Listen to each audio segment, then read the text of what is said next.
Le seigneur Jean de Guyard est le receveur des tailles de Magny, dont celle sur l'alcool.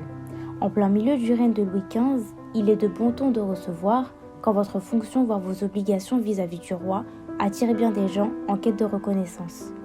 La famille Guyard, après avoir vécu au château des Bauves sur les hauteurs de Magny, s'installe alors en plein centre.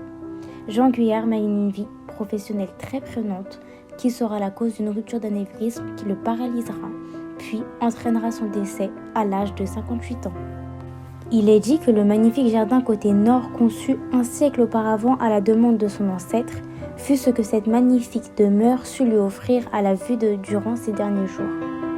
Il n'aura pas pu profiter de cet hôtel qu'il venait d'acquérir.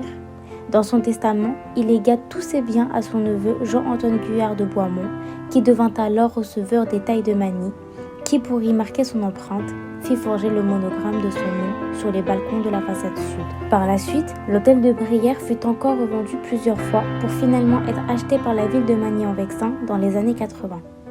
Elle souhaitait conserver dans le patrimoine communal ce bâtiment historique important qui bénéficie d'une inscription au titre des monuments historiques depuis le 2 octobre 1990.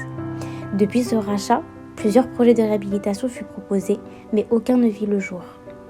C'est une association créée par Ghislaine Salma et Claude Gobet, habitants de Magny et amoureux de cette bâtisse, qui ont lancé l'idée de réhabilitation sur la base d'un projet de chantier-école.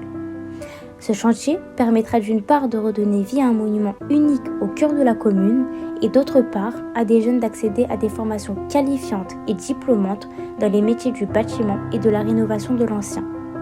À terme, ce projet aura aussi pour but de créer un centre de formation favorisant la transmission de connaissances dans le domaine de la restauration du patrimoine architectural.